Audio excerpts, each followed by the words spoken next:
बिस्मिल्लाहिर्रहमानिर्रहीम। प्यारे दोस्तों, अस्सलाम वालेकुम। नॉवल कालिज कलियां और भंवरे का अगला हिस्सा शुरू करते हैं। जैसा कि आप जानते हैं, ये नॉवल लाहौर के उस दौर का है जब पाकिस्तान में मोबाइल फ़ोन सर्विस मौजूद नहीं थी। कायरीन की सहूलत के लिए अब इस तहरीर को यूट्यूब पर भी पेश किया जाता है। उम्मीद है कमज़ोरियों के बावजूद आपको पसंद आएगा। निगहत ने कहा, आप भी कमाल करते हैं, लोग देखकर क्या सोचेंगे। हंजला ने कहा, कुछ नहीं सोचेंगे, वही सोचेंगे जो मैंने सोचा था। निगहत मुस्कुराती रही। वो अंदर ही अंदर से खुश हो रही थी कि हंजला उसके साथ कदम बढ़ाकर आगे आगे मंजिलें तय करता जा रहा है। हालांकि उसको तवक्का नहीं थी कि इतना संजीदा शख्स इतनी जल्दी यूं फ्री हो जाएगा। वो बैठे खूब बातें करते रहे। असर का वक्त हो गया। निगहत ने इजाज़त चाही। हंजला मान गया। दोनों निगहत के घर की तरफ चल पड़े। निगहत का घर गुलबर्ग 3 में था। लिबर्टी चौक पहुंचकर वो कार से उतर गई। वो अपने घर तक उसके साथ नहीं जाना चाहती थी, क्योंकि इस तरह गैर लड़के के साथ देखकर उसके घर और मोहल्ले वाले तरह तरह की बातें करते। गाड़ी से उतरकर वो स्टॉप पर खड़ी हो गई और एक रिक्शे में सवार होकर घर की तरफ चली गई। हंजला हॉस्टल वापस आ गया। उसने असर की नमाज अदा की। इस वक्त इजाज हॉस्टल में मौजूद नहीं था। फिर वो क्लब चला गया। उसको अफसोस था कि आज उसकी ज़ोहर की नमाज रह गई। शाम को इजाज और वो खाने पर इकट्ठे हुए। उसने सारे दिन की रवादात सुनाई। इजाज ने खुश होकर सारी कहानी सुनी और हंसते हुए कहा, यार, तुम्हारे जाने के बाद हम भी अपने सनम के साथ निकल पड़े, घूमते फिरते रहे। फिर अपने मकान पर चले गए, खाना खाया और खूब बातें हुई।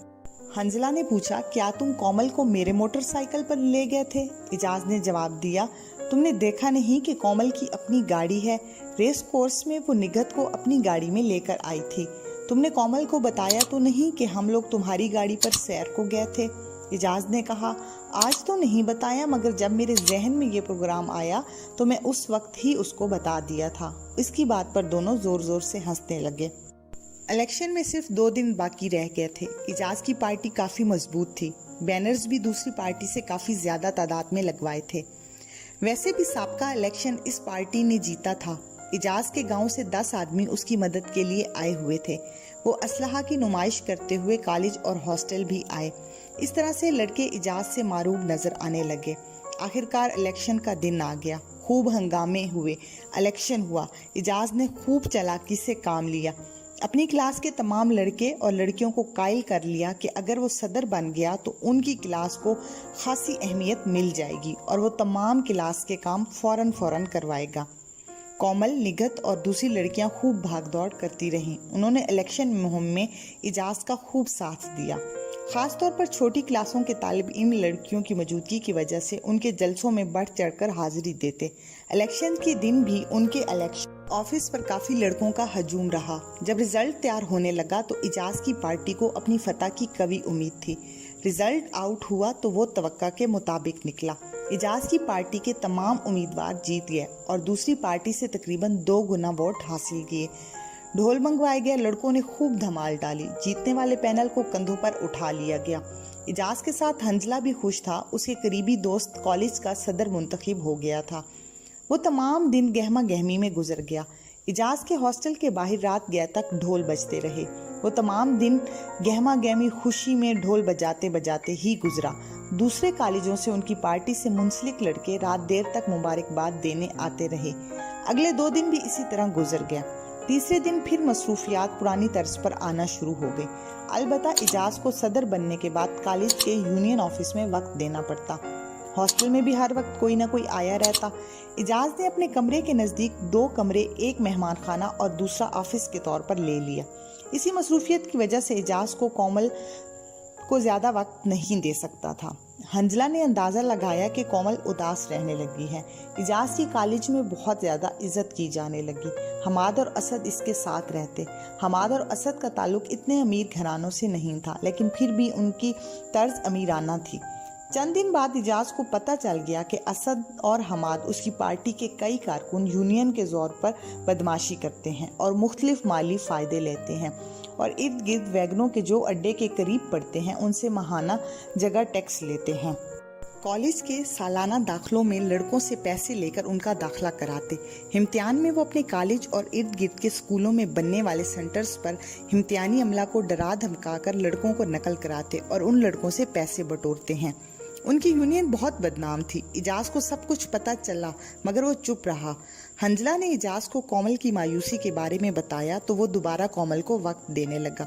कोमल भी खुश रहने लगी मगर वो अपने आप में निगत से ज्यादा खुशकिस्मत समझती थी क्योंकि उसकी नज़र में इजाज से हंजला बेहतर था। कोमल ने देख लिया था कि इजाज हर एक लड़की से घुल मिलकर बातें करता है।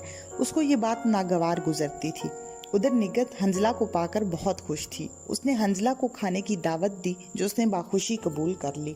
दावत वाले दिन दूसरे पीरियड में वो निगत को इजाज की गाड़ी में लेकर कॉलेज से चल पड़ा।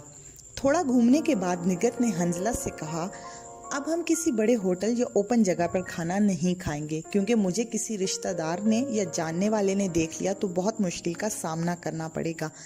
लिहाजा मैं समझती हूँ कि हम हिफ्ज़े मा तकद्दुम किसी ऐसी जगह पर खाना खाएं जहाँ हर जाने वाला ना देख सके।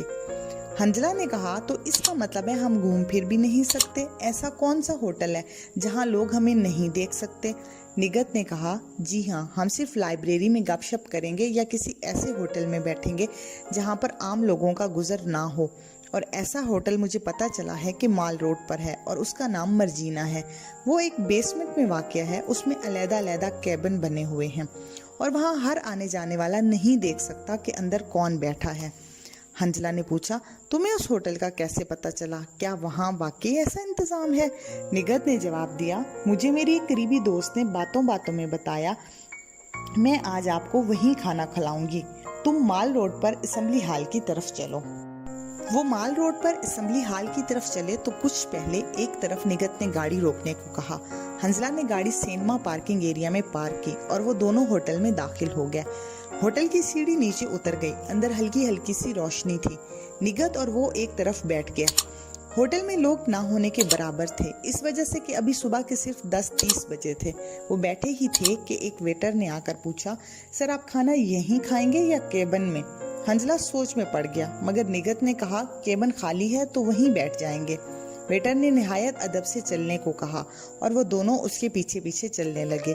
छोटे हाल से वो एक राहदारी में चले गए जिसके दोनों तरफ छोटे छोटे कैबिन बने हुए थे जिनके दरवाजों पर पर्दे लटक रहे थे। वो एक तरफ कैबिन में वेटर के इशारे पर दाखिल हो गए। कैबिन में 2 आदमियों के बैठने के लिए एक छोटा सा सोफा रखा था और आगे छोटा सा टेबल। वो केबिन 4.5 फुट मुरब्बा का था और यहाँ पहुंचकर हंजला खड़ा रहा और निगत बैठ गई।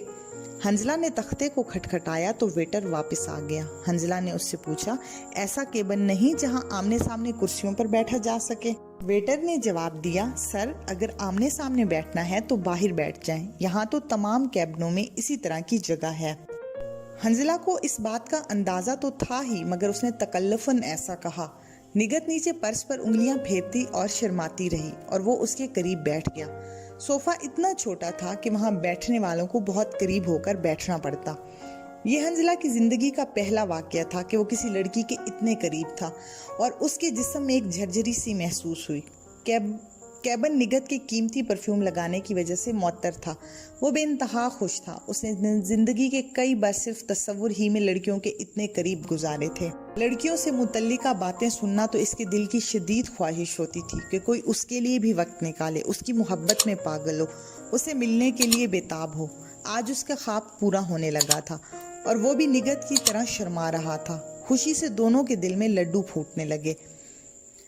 छोटे मोटे कद का एक उधेड़ उम्र वेटर केबिन के दरवाजे का पर्दा बराबर करके जा चुका था। दोनों कुछ देर खामोश रहे। इस माहौल में खुशी के साथ झिझक भी थी।